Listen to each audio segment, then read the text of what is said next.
This is Robin Nelson here, over here at Horrorhound Weekend, and I'm here with a great guy, Daniel Roebuck. How's it going, Daniel? Thank you so much for that. That's very sweet.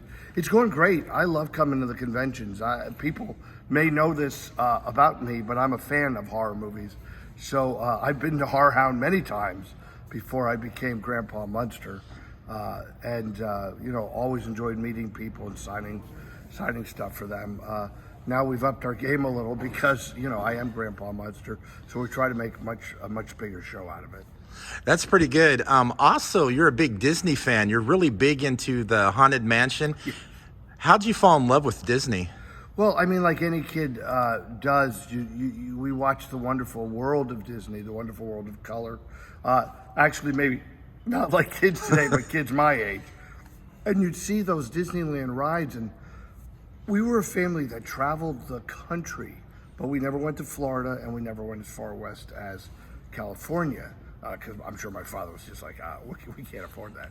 So you would see the Haunted Mansion on, The Wonderful World of Disney, and you'd be like, I want to go there. So like all things, you become obsessed with them, and then as an adult, when you have direct access to the thing, and you really do have access, or you can buy a pass and you're an adult and do it every day if you wanted to. I just realized that the storytelling in those rides is so clean, and that's because Walt Disney was a great storyteller, that I like the rides that tell the good stories. Yeah, and I've been watching some of your videos. I love your videos, and I'm impressed with your memorabilia, your horror collection. And I thought I had a lot of stuff, but when I saw your collection, my jaw dropped. Oh, that's very kind of you to say. I used to have so much more. I have less now. It's part of the aging process. You want to take less away, but you hone in on what you love the best. So. Yeah, I do have a lot of stuff. It is funny, like other actors have race cars or big houses or cocaine. Cocaine, I believe that. Yeah. And I have monster toys and wax figures. That's pretty good, because when I have people come over my house, they tell me I look like an expensive fourth grader lives there. Oh, yeah, right. No, well, let's talk about that for a second. Now, that's right in line with why I have less stuff. The truth is, I had the Dr. Shocker's House of Horror, and it was a big building on my property in Burbank. And people came from all over the world and signed a guest book from all over the world to come see my toys, like they did Forey Ackerman or Bob Burns, to come see the collection. And then one day I was at my son Buster's football, flag football game, and he was 12. Well, he was in 8th grade, 12 or 13. And I, somewhere in the middle of the game I left. I had to leave, and my wife said, "Where are you going?" I said, "Oh, I got these people coming in from, wherever, Wisconsin, wherever, to see the toys." And she was like, "Oh, all right, well, I'll see you at the house." So I'm driving home, and I'm thinking, I'm leaving my son's 12th or 13th year to go celebrate my own 12th or 13th year. And I really thought, that's crummy. That's not good parenting. That, my son deserved better than that. So that was kind of the first epiphany I had, that I had to reduce the stuff around me. And once I got rid of a lot of the collection, I spent a lot less time talking about the collection. And now, we're creating with my wife, Tammy. We create movies, we make movies. We've made 3 movies, which I never would have been able to make if I was spending all the time on the collection. So the 3 movies that you made, have you submitted them to any horror festivals or independent films? No, not horror festival. So the 3 movies we made are feature-length, faith-based comedies. Entertainment's really, the faith is, I'm making an entertaining movie, but it has a faith element. First one played in movie theaters all around the country. You can find it anywhere you can find movies. I think it's also on Tubi. It's called Getting Grace. I'll go check that out. Oh yeah, it's so much fun. It's really a beautiful movie. It's about a teenage girl who's dying of cancer. Ooh. I know, that's what everybody goes, ooh. Who goes into a funeral home to find out what's going to happen after she dies. But she ends up teaching the funeral director how to celebrate his life. So it's a life-affirming comedy set in a world of death and dying. Yeah, the last time I saw you over Days of the Dead, and you told me a story. I mean, you were part of, the Fugitive and U.S. Marshals with Tommy Lee Jones and Harrison Ford, and you did a little video by the famous train track. Yeah, where I almost killed myself. Talking about death and dying. Yeah, I literally almost killed and nobody knew I was there, and nobody knew how I got in there, and nobody knew where I got in there. So you know who would have found me? Cadaver Dog. That's who would have found me. So don't go to the Fugitive Trainwreck site. Watch my video, and you can see it on YouTube, or you can find it wherever you find these things on my social media. I thought it was entertaining. Let's go back to the Munsters, because that's that's like a big hype, and I loved how you did your own fan trailer review, because you see a lot of them online. Yes, yours was more fun and original than some of the other ones out there. Well, let's see your Munsters movie, folks. It's so easy to crap on the hard work of other people, and to see people attacking this movie, in which I gave months of my life. Rob Zombie gave years of his life. Sherry Zombie gave years of her life. To be it's an insult. And especially these people with they're reviewing the trailer, and they've made no commitment to entertainment other than shitting on entertainment, and that's not entertainment. So I throw down the gauntlet to you. Make something. If you're going to review trailers, review people, say terrible things about people, talk about the lighting or the thing or whatever you're doing, my gauntlet is, don't do it unless you've made your own product. I've made my own product for so many years. I've got documentaries, plays, theater, movies now, feature films. And I still wouldn't have the mendacity to point to another person's work and make money, because that's really what you're doing, you people, with these trailer reviews. You're monetizing on the backs of other people's hard work. You're monetizing, and you get more views if you say naughty, dirty, crappy things about it. So I'm on to you. And I don't like you taking advantage of the hard work and the blood, sweat, and tears I put in the thing.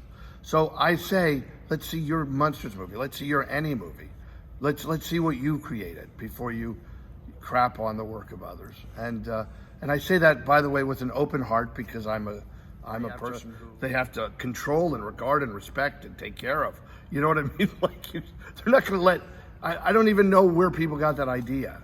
But there was so much. Now I've never been in a movie where there was so much misinformation. It was going to Peacock. It cost $40 million. It was going to be a dirty, violent movie at some point. None of that. I mean, that's the furthest from the truth.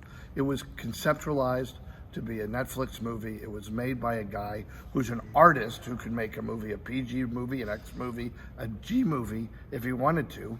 But Halloween 2 is a bloody, horrible, violent movie, because Halloween they're bloody, violent movies. The Munsters was not. So why would he make that? It just doesn't make any sense. I think Al Lewis would be happy you portraying Grandpa. It's kind of you to say. I will tell you something, and it'd be nice to get on record, because it's hard to say, because it's a bit self-aggrandizing. Two things happened. When they announced this movie and announced that I was Grandpa, Deb Gwynn, who is Fred's widow, reached out to me, and I don't think she'd mind me saying it. She said, Dan, Fred would be so happy for you, because he knew how much you loved this thing. I worked with Freddie. He was my friend. We worked on a movie together, so that's nice that she said that. And then Karen Lewis, Al's widow, who I also know, because I knew Al, what she said is, you know what Al would say? It's yours now. Run with it. And that's exactly what Al would say. It's mine. So I loved Al Lewis, and I love his Grandpa Munster. So my Grandpa Munster is certainly a celebration of his Grandpa Munster. But then, respectfully, I'm a different actor, and I can bring my own. I could bring my own piece of me into it. And then I'm directed by a different director, Rob Zombie, who also had ideas of how he wanted the character played. So I'm very excited for the movie to come out. I'm very proud of the work that I did, and I definitely gave great homage to Al Lewis. And Jeff Daniel Phillips and Sherry Moon Zombie did the same thing. But we're playing the characters of Herman, Lily, and Grandpa. We're not playing Fred Gwynne, Yvonne DiCarlo, or Al Lewis. I've done that. When I play Jay Leno, I'm Jay Leno. When I play Gary Marshall, I'm Gary Marshall. When I play Grandpa Munster, I'm required to play Grandpa Munster. The other thing that makes me laugh is everybody, Grandpa Munster doesn't have a mustache. Well, now he does. Now he does. So he has a mustache now. He didn't have a mustache before.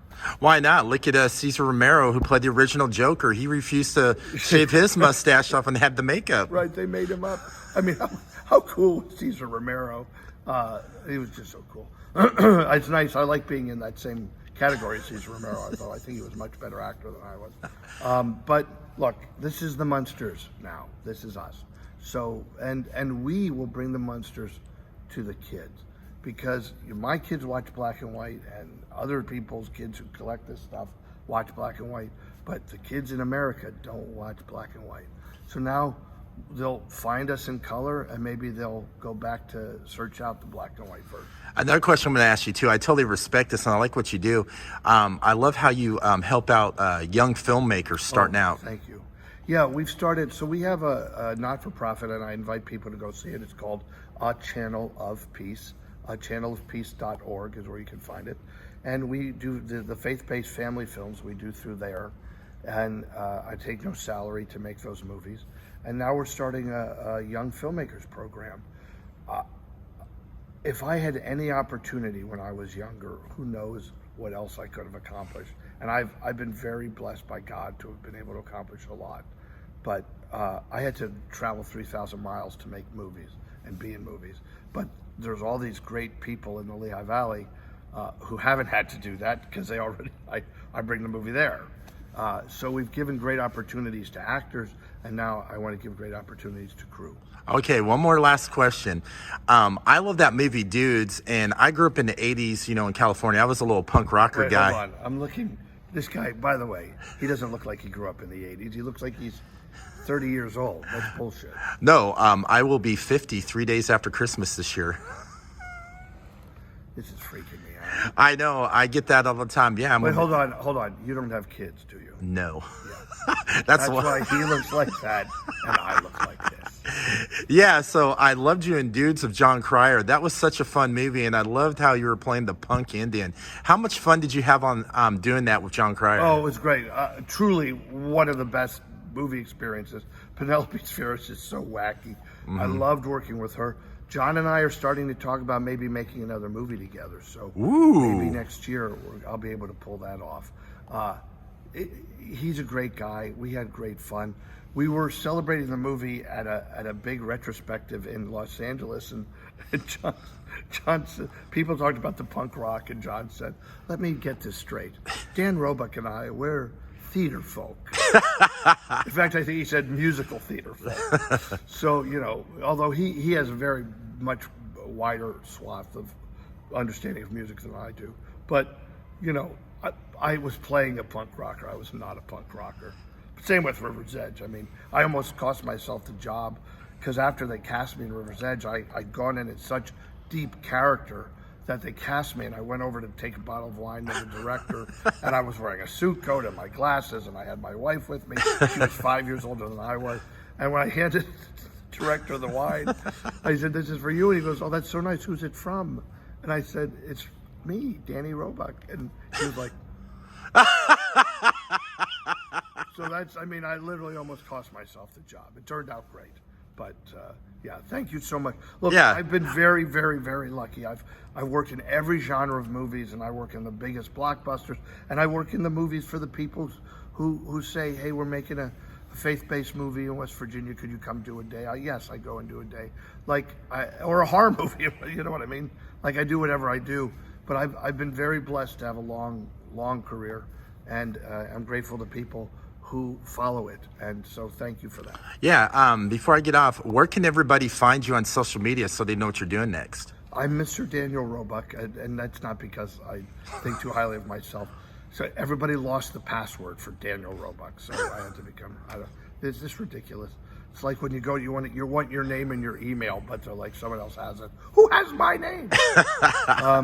Anyway, so Mr. Daniel Roebuck, and it's authenticated with a check mark, so that's good. You can always find me, and it's me on Instagram, Twitter, and Facebook. Thank you for so much out of your busy time to have this interview with me, and also tell your wife thank you so much. I love her. She's cool. Oh, Tammy is the best of me. Third time's the charm. All right. Thank you.